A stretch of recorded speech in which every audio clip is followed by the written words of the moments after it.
Hello, my name is Aaron Menard, and this is my final speech for my speech class, speech 1311-7428. My speech today is on professional boxing and what needs to be done to prevent the amount of deaths that occur. According to the Electric Journal of Martial Arts Sciences.com, boxing has averaged, over the last 117 years, professional boxing has averaged 8 to 9 deaths a year over a 117-year period, whereas amateur boxing has only averaged 2.5 deaths a year. Something needs to be done about this, and this is what the speech is about. And here's what I'm going to help do for you.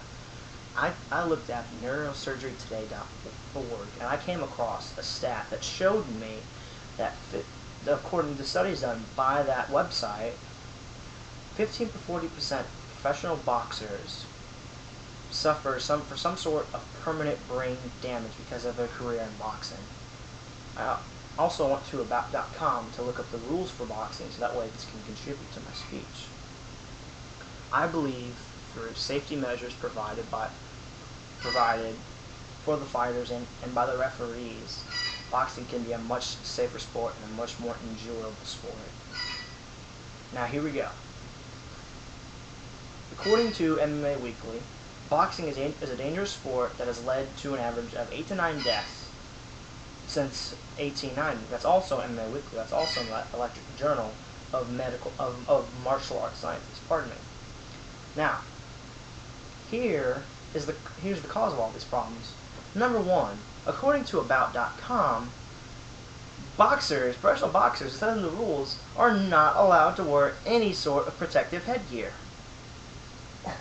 Are you serious? Can you believe that? I mean, you can't wear protective headgear, and all it does is it doesn't protect. It's not like a face mask. All it does is protect the top of the crown, head of the hair.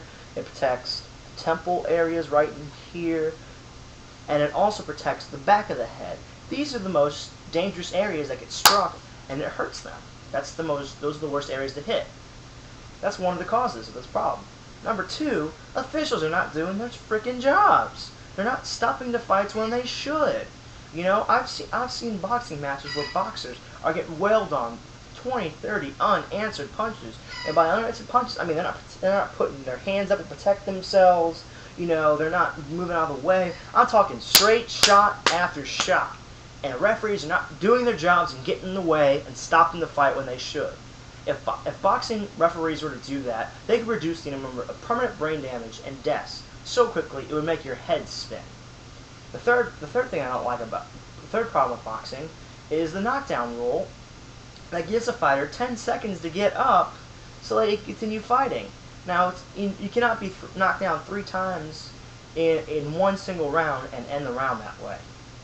You after being knocked down 3 times in the same round, you are done. You are done for the night. No more. The fight is over with. Now, they need to completely eliminate that rule because that rule is garbage in my opinion. Now, the other cause of these problems is that boxers are not being properly checked out for brain damage before fights. You know, the boxing commissions aren't helping them out with that, and they need to do that. Now, here are the solutions that can make this problem a little bit better. Number one is very simple. Let professional boxers wear headgear. At first, make it a choice, but do it like hockey did and grandfather it in, so that way, by a certain time, say 2030 or 2020 or 2040, that all professional boxers need to wear headgear. It would reduce the amount of deaths so quickly. If you look on the Electric Journal of Martial Arts Sciences, what they do is they showed the amount of deaths in professional boxing compared to amateur boxing, and it was nearly 7 less a year. That's a significant number. And that wearing headgear is only the tip of the iceberg when it comes to that. Second thing they need to do is they need to make the officials have more power, and they need to make the officials do and exercise that power.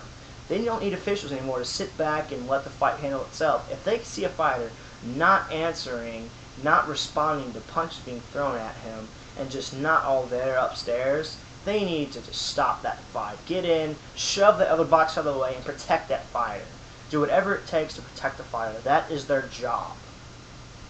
The third thing that needs to be done is they need to reduce the number of rounds that fighters go. Here's a statistical figure for you. Let me show it to you real quick. This has a measure of all professional fights that ended in which round. See that? Okay.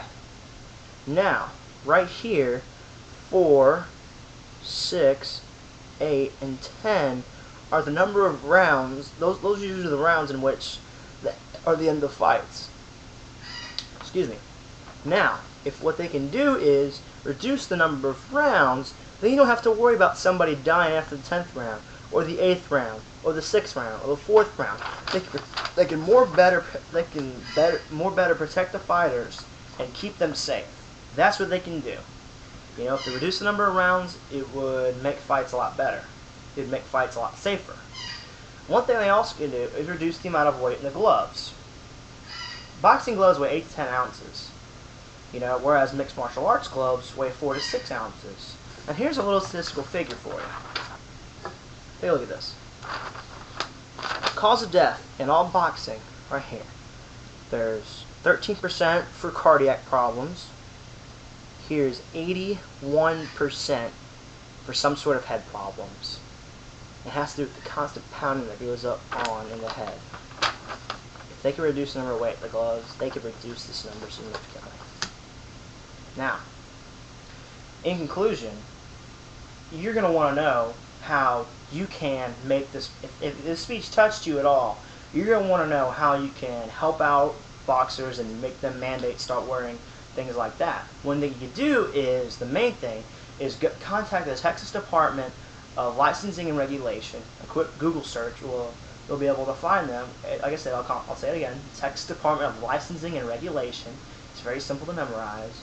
One thing you can ask them to do is to require boxers to get CAT scans for their fights, to reduce the number of rounds professional fighters go through, and to start making them wear gloves that are wider. Boxing has a rich tradition. It always has. It's been around for thousands of years and has been a really big sport in this country for a very long time. If they can reduce the average number of deaths a year from 9 and 8 down to 2 and 3 and 4, and to reduce the amount of people who fight who have brain damage from 15 to 40% to 5 and 10%, it would make such a huge difference in sport. And I believe that sport would be more watched because of it, because they know that the boxers are going to be more protected and they're going to live longer and be healthier longer. Thank you very much for your time. Have a great day.